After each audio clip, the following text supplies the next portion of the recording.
Okay, so this is our weekly hypnosis talks with me, Jasiah, and Pete. And today we are going to talk for about 20 minutes about the aha moment. Um, to me, there's aha moments just in our daily lives. Often we'll have it in studying, and we definitely find those moments in therapeutic times and in hypnosis. And those are some of the most amazing times um, where we really learn something and we have to think, just kind of gives us pause. So, what do you have to say about that, Pete? Yeah, I always look for the aha moments. Right? Now, the one thing I say I've learned over the years is that we can't force them, right? They have to come naturally. Um, because it's stuff where if I think about it in my own life, like let's say it's a book I've read. I read it the first time and I'll be like, wow, that was really good. And I'll learn something. And then I'll read it again. And then I'll be like, I get it. It's like a light bulb goes off. Something that I read and like I say in the beginning now just makes more sense, which makes everything else clear. You know, those are the aha moments, right? Those are the moments where once we go, I see it clearly, right? Everything changes, right? Those are we can't go back to the old way with those moments, right? And it's one where when we can't go back to the old way, it doesn't mean we're 100% in the new way either. But we're moving closer, right? It's progress. Yeah, that's interesting. The few times that I've had some really clear aha moments, it was where I couldn't go backwards. It was so interesting. It was like I had this, huh, hmm, and like just in my thought process and where I was thinking, it was like I almost felt frozen in my tracks. Like I could no longer go down the tracks I was used to because it was like this belief change occurred.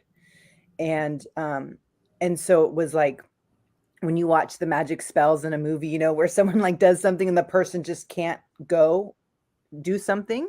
It literally has felt like that. And when I've had those really like deep aha moments and changes, um, they're pretty permanent, Yeah. right? Opposed to some moments where you go, that's interesting. That seems like on the track to a aha moment. So there's like, do you agree that there's kind of levels This, yeah. of these moments? Yeah. Yeah. Yeah. Not all aha moments are created equal. Yeah. But it's true. Like we can have moments where it might just be a crack in the armor, right? Where it allows us to maybe see the other side, right? But it doesn't mean we're there yet. It doesn't mean we see what's on the inside, right? It, but it gives us the ability to now observe and look for and see other things that are possible, right? And it's one where like I'll use like one of my past clients who was a smoker as a good example, right? After our session, right, she was very much like, I feel good. She goes, I feel like I made a change. I don't know what, but I feel like I made a change. And, she's like, but I don't know. Awesome. Right. It was like a week or so later, she called me up. Right. And she's like, Pete, she goes, I had a moment. And I was like, tell me about it. Right. She goes, I was with my friends and we were out at this patio and we were having drinks and food. And, they started to light up their cigarettes. And in that moment, I just reached for the ashtray that was on the table. I picked it up and I put it in front of them. And I didn't want a cigarette. It was like this huge light bulb went off in her mind. She went, wow, like I'm now changed forever. Right. Now, if I think about it, like in my office, right, if we had that same experience, she would be like, yeah, that feels nice. I like that. Right. But on her own, in live action moment, it was the bursting of the glass, right? It shattered. She can no longer ever go back to that old version of herself because she realized for herself she is changed forever.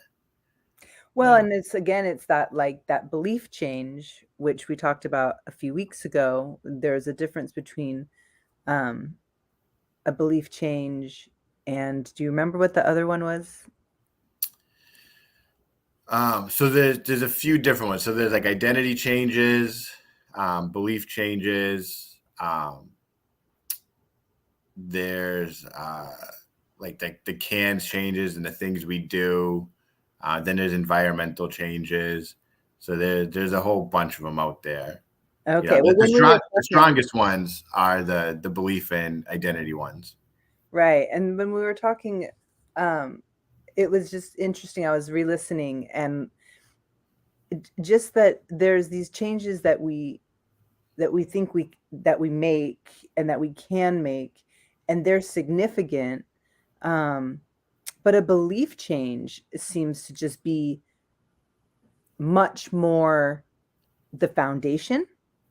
Like Yeah. the power of a belief is not so much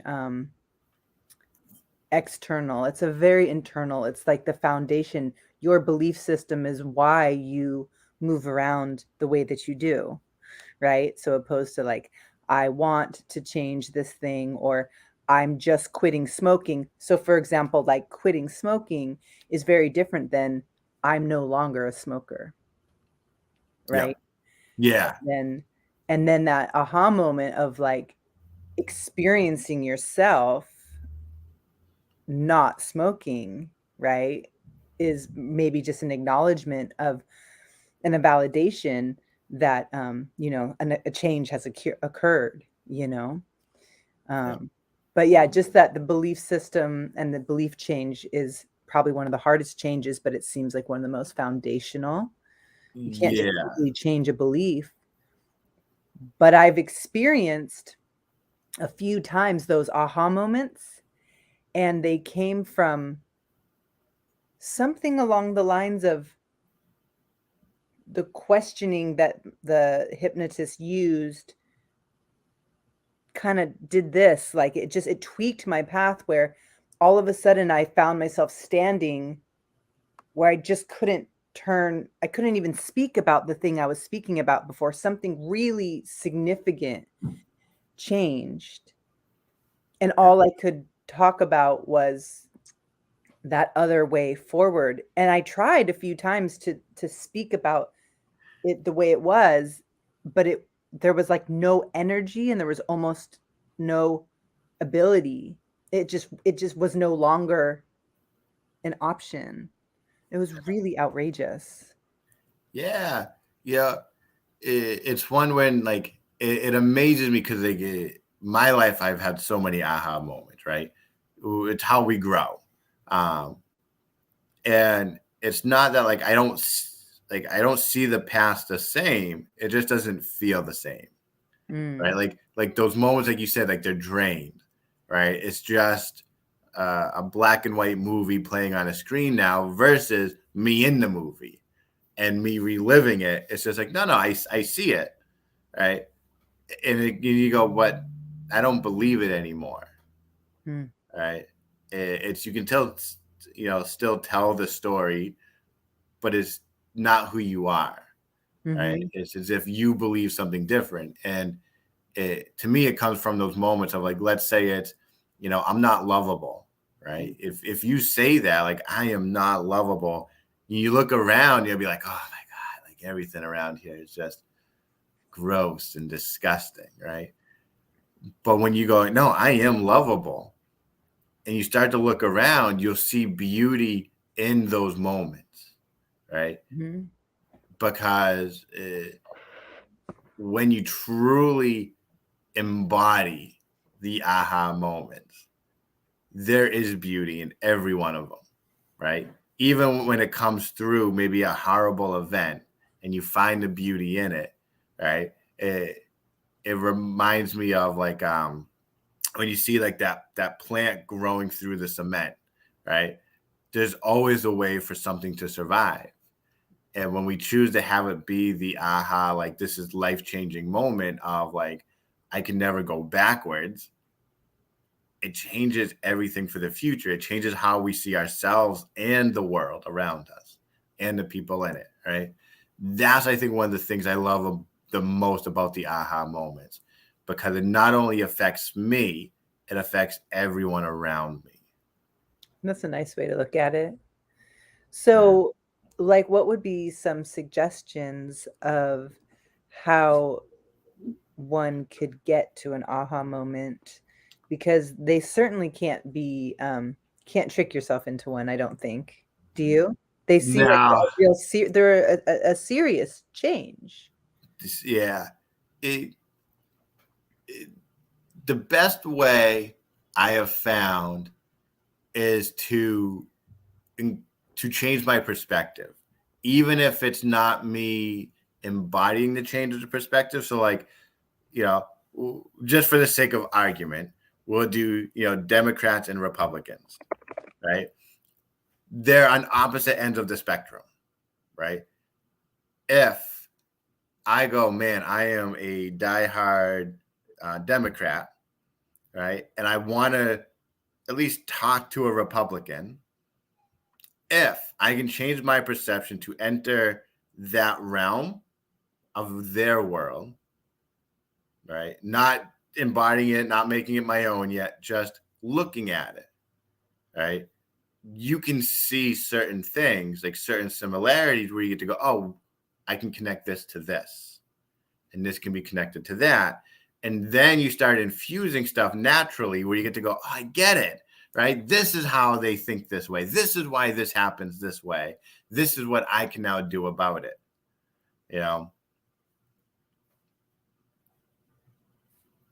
Oh, I think you're on mute. I was.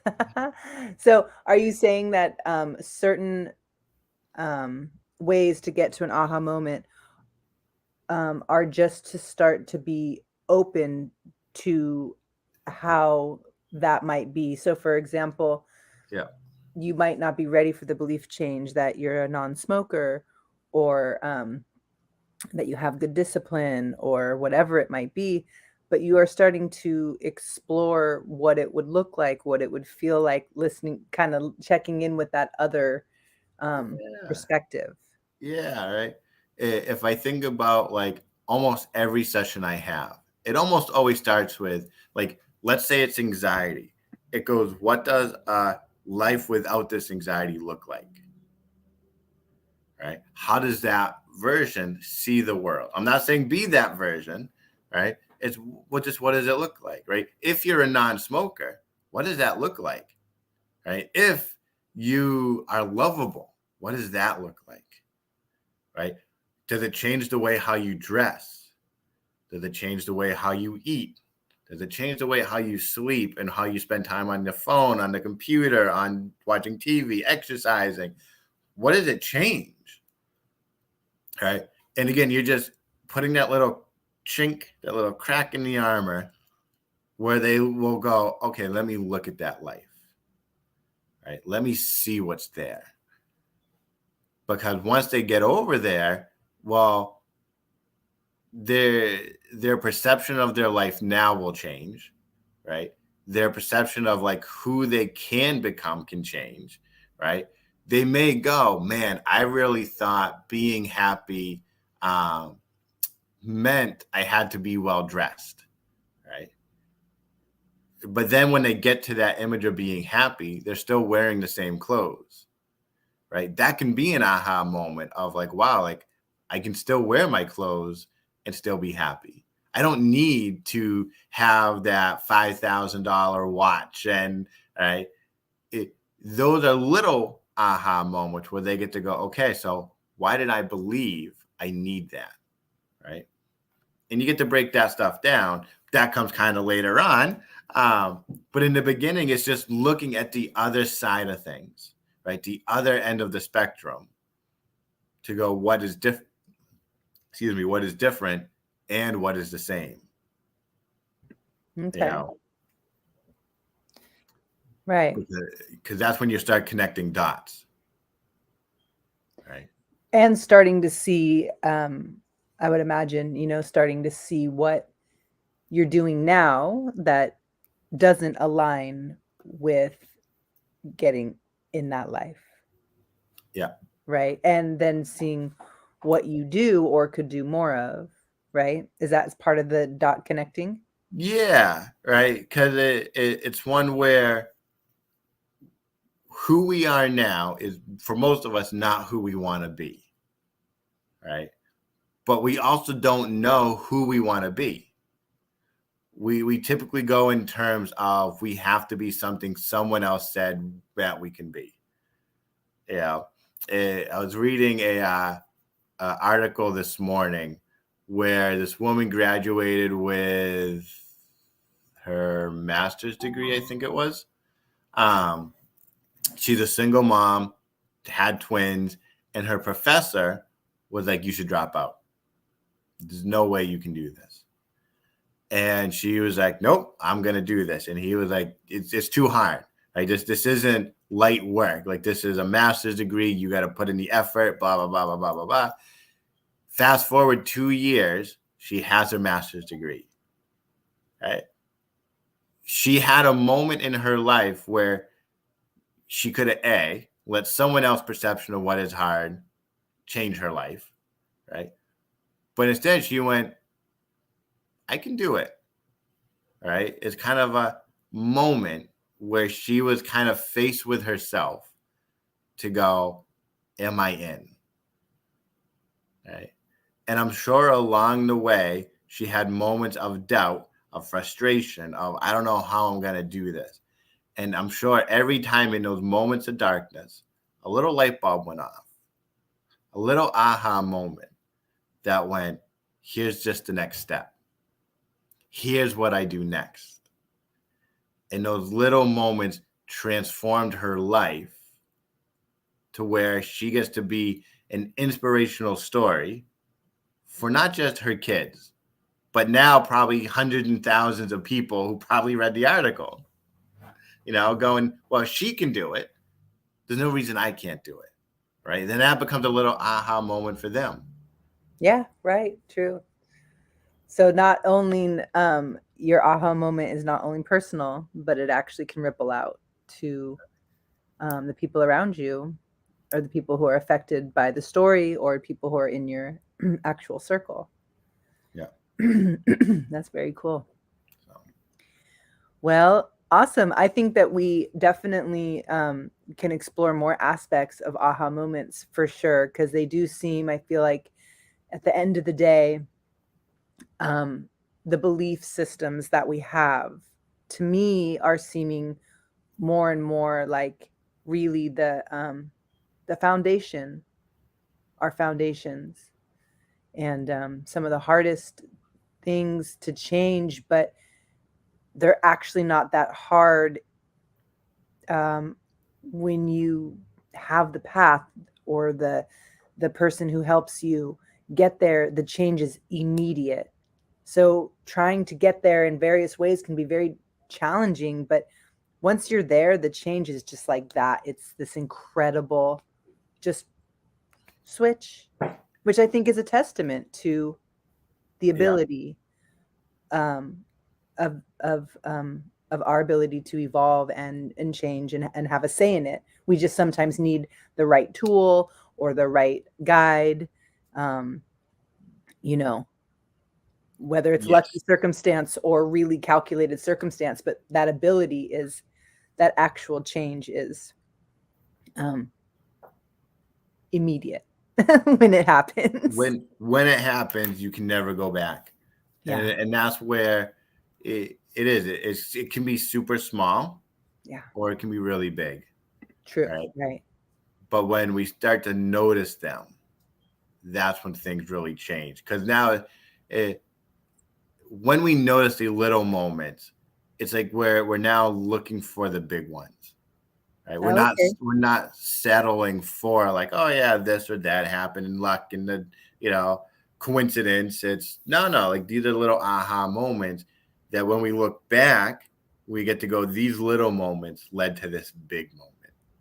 So giving acknowledgement and paying attention to these smaller aha moments and giving them maybe the attention and the respect that they deserve, knowing that they're the more attention you give to them, the more life you give to them, maybe also that gives them more um, life to if we just dismiss all of them and don't pay attention, we might be missing out.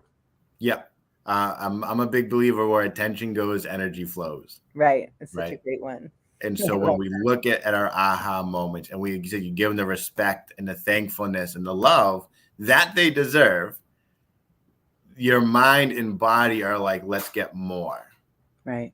And it looks for them and it finds them in every possible way. Yeah. I love that. Well, let's continue more with that, because I do think that this belief change and the aha moments are you know are really to be explored more and to be given more attention and Yeah. gratitude and love.